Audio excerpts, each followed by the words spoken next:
Assalamualaikum warahmatullahi taala wabarakatuh. InsyaAllah, our topic is about method of teaching Islamic education. Traditional and modern method of teaching. As we all know, human life is always changing and developing according to the time, as well as in education and learning. The learning that previously existed has continued to develop until now and will continue to develop in the future.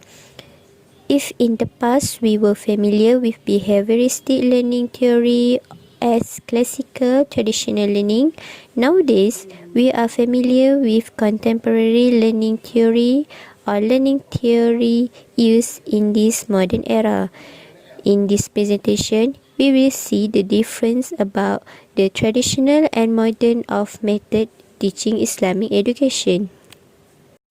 In this presentation, we will elaborate and compare between the traditional and modern method of teaching Islamic education in this following aspect. Aspect number one is about teaching and learning center. Number two is about material for teaching. Number three is teaching approach. Number four is about assessment. And the last part is about evolution in traditional and modern method of teaching Islamic education. The first part is about teaching and learning center. The traditional methods of teaching Islamic education use teacher-centered learning, while the modern method of teaching Islamic education use student-centered learning. In this part, we will see between the teacher-centered learning versus student-centered learning. Teaching and learning center. The traditional method of teaching use the teacher-centered learning. And now, let's see what is the meaning of teacher-centered learning. Teacher-centered learning is the teaching process involves an instructor for teaching and imparting knowledge about a topic in the classroom, while the student only listen and taking notes. The teacher are the reliable source of information in contrast to the student-centered. And now, let me see what is the student-centered learning. Student-centered learning used in the modern era. The learning process consists of activities involving prompts that enable students to take the lead in exploring and finding answers. The student also important resource because they also know something and capable of sharing something. Let's see more explanation about the teaching and learning center. Alright, for more understanding, in traditional, teacher-oriented learning is called teacher-centered. Here, the learning process depends on the teacher. The teacher is in charge of teaching and giving knowledge to the student, while the student only listen and taking notes. So, students are passive because what is important for students is to listen to what is explained by the teacher. Students are deemed to not know other than those taught by the teacher. The teacher here is considered the smartest and think that the students do not know anything if they do not get lesson from the teacher, because the teacher is the only source of learning. Students almost do not have opportunity to carry out activity according to their interests and desire. As we all can see, this is the picture of the teacher-centered learning. The teacher is giving knowledge to the student in the classroom, while the student taking note and listen to the teacher. This is the example of the traditional method that used in teaching Islamic education. Alright, next. In contrast to traditional learning, modern learning has experienced a shift from being teacher-centered to being a student-centered. This student function as an subject in learning. In modern learning, students have an open opportunity to do creative and develop their potential through direct activities according to their interests and desire. However, this does not mean that the teacher is only passive and does nothing, but the teacher is more function in equipping students' abilities in selecting the required information. Teacher and student are both active.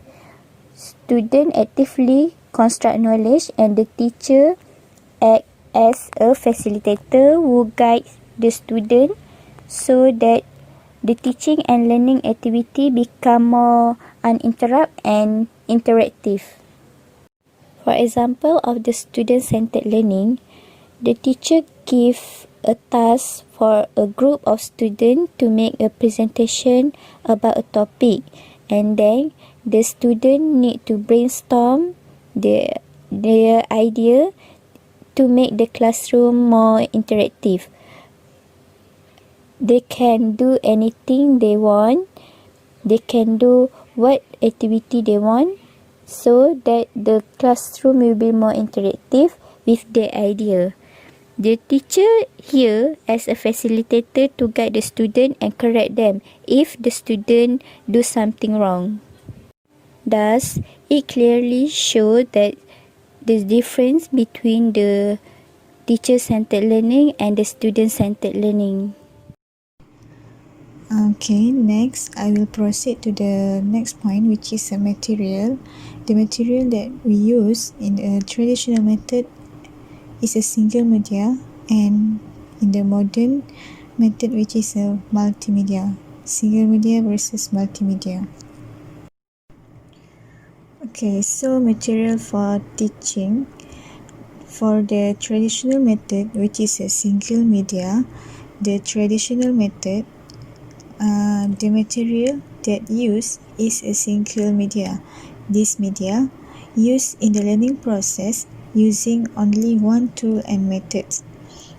There are no other method that use, just one method only, and usually the method used is the teacher itself, and it's depend on the teacher only.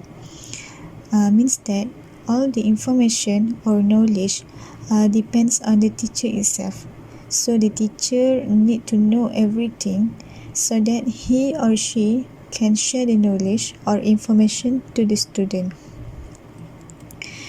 And also, for the traditional method, the learning resources are still limited to the information provided by the teacher and textbook only. So as we can see, in the traditional method, the reference that teacher use in the class are textbook only, and the knowledge are from the teacher itself. There are no other resources that the teacher and student use except the textbook. Okay, so for the modern method, the material used is a multimedia. Multimedia means using more than one medium in a learning process. Means that the teacher use many methods while teaching in the class. By using this multimedia, it can be accelerate the learning objectives, and the student will be more enjoy learning in the class. It is because it does not depend on the teacher only, and the student also can use other material to search the information, and from there they can learn by themselves, and the teacher itself just guide the students while using the material.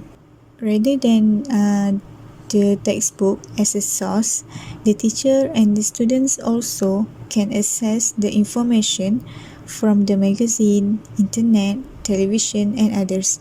And from this source, students also can get many information and knowledge that does not have in the textbooks.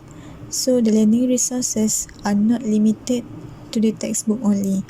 The student also can search the information by itself in internet and so on. Okay, for example, as we can see nowadays, the teacher use LCD and projector in the learning process. Other than that, we can see some of the school, they use tab as their textbooks. So from this, we can see that the student will be more enjoy and have fun in the class. It also can ease the student to search about the knowledge and also the information that they want to know. This method shows that there are more benefits to the students in the learning process. So from this, we can see that the differences, the material that used for teaching in the traditional method and also the modern method. So I think that's all from me. Proceed to the next point. Next is learning approach, which is rote learning versus critical thinking. In the method of teaching, we can also compare in terms of the learning approach. Traditionally, most of the learning styles are by using the rote learning. Rote learning is a practice of memorization of information based on repetition. By memorizing and repeating in read, it enhances students' ability to recall subjects and facts that have been learned. Moreover, it helps students to develop foundational knowledge of a topic, which by this technique make the process of learning become easier to digest. Other than that, there is no analyzing and solving problems included, as it is more focused on memorization. With memorizing, it offers the opportunity for the students to pass the exam with flying colors. This kind of ways actually brings students to memorize all the facts of the topic without deeply understanding the context.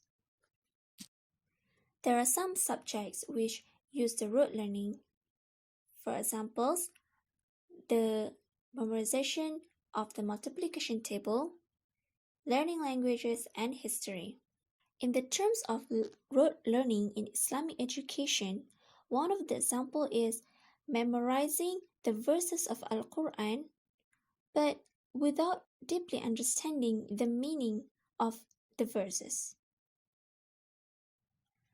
Nowadays, most of education process include the critical thinking in the learning approach.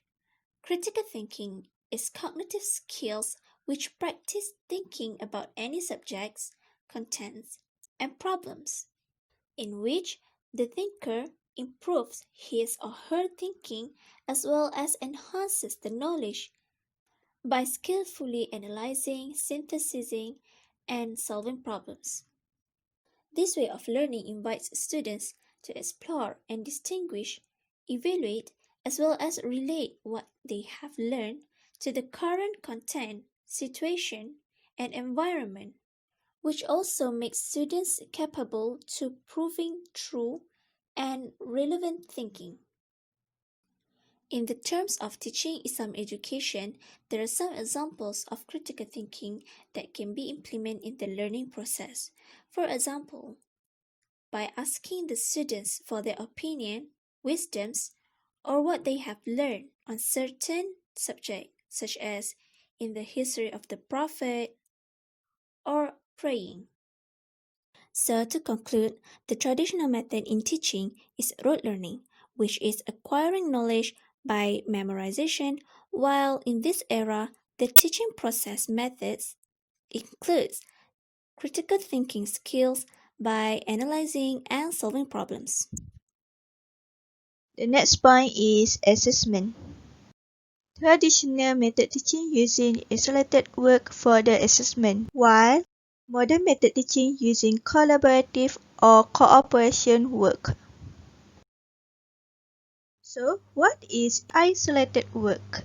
Isolated work is the way where the student learn by learning individually and completing the task or project by themselves. While the collaborative work is a teaching technique that involves the student in group to achieve the goal of completing the task or project. So, what is different between isolated work and collaborative work? As we can see that isolated work is where the student have to complete the task given by the teacher individually. So, there is no exchange of information between the student and they only depends on their individual abilities. It means the student who have high abilities in learning will be selfish and use their own abilities for their own only without caring about others. While the student who has low abilities in learning will face difficulty in completing the task by themselves. In isolated work, students are required to complete the task given independently without others' cooperation. Usually, the tasks given by the teachers have to be completed at home by themselves after the lesson in the class. It is not easy to solve problems and complete the task given by your own without the help of others. Moreover, isolated work more focusing on theoretical assessment. For example, the teacher asks the student to write the essay or the name of Malaykah and so on after the lesson and then present it in the next class in form of writing. So the student only need to listen to the lesson in the class and then do the homework at the home. That's all. So next we move to the collaborative work. As we know, collaborative work is a learning when the students are asked to complete the task by working together. The easiest way that the teacher can apply in the classroom is a discussion. So, the students are divided into group or at least one group of 2 members. Then they are given a task and the task must be done together. This method learning is quite effective when each member of group can contribute or aspire in completing the task given. However, this will not be effective if only a few members give a cooperation. Sometimes in a group, there are some members who do not want to discuss or give a cooperation and they only rely on others members to complete the task. At the end, it will be same like the individual task as only a few or even just one member only do a work and complete the task instead of teamwork. It will become worse when there are members of a group and the most dominant are selfish students. So the result is even coercion. So here, the teacher must be smart and skilled in supervising his students in conducting cooperative learning activities and also discussion, so that what they get from their study is really from the result they exchange their ideas and talk together, not just only a few members do it. The last point is the collaborative work is more focusing on practical assessment. For example, in the class, the students are asked to play in the role at the front of the class about the way how to perform the prayers correctly or what else. So the student will understand deeply about the lesson that the teacher teach in the class, because they do not just listen but they also practice in the class. So that's all for the assessment. We will proceed to the next point. Next, we proceed with the last point of method of teaching, which is evaluation. Here we have examination for traditional method versus portfolio for modern method. Let's see first what is examination. Examination is a test to evaluate and grade students' achievement based on their results. It focuses on student ability of passing examination with regard to particular subject or to obtain a qualification. So based on examination, there are three effects on what examination can do. Okay, the first one is examination only the results matter. Traditional exam might tell you something about a student's current level of knowledge, but not about the process. It may no different whether they actually have a deep understanding of the concept or if they just memorize them the night before. The result may end up the same. The second one is the examination is only a quantitative evaluation. In the end, traditional exam boil everything down to one grade, and that grade should line up with the amount of course material or skill the student has been able to retain. Okay, the third one is they foster a spirit of competition instead of cooperation. Picking out the student with the best or worst grades make for a competitive environment. And the most of time, what happen is the students focus more on getting good grades than learning the most. Next, look at the modern evaluation of teaching method, which is portfolio. Portfolio systems are a way to individually evaluate students and focus on their development. But what is a portfolio system? Portfolio system is a systematic collection of student work selected to provide information about students' attitude and motivation, level of development and growth over time. The portfolios are just folders where the student puts all the work they have done in that subject, and the teacher consistently reviews it to see how the student develops. And it is obviously also help when it's come to seeing if the student has developed the knowledge and skills they are supposed to. For example, PBD. So basically, PBD is activity for teacher to observe and evaluate students during teaching and learning process in class. From discussion, we can conclude that there are some difference between teaching and learning centered, material for teaching, teaching approach, assessment, and evaluation for traditional and modern method of teaching in Islamic education. That's all from us. Thank you very much for listening.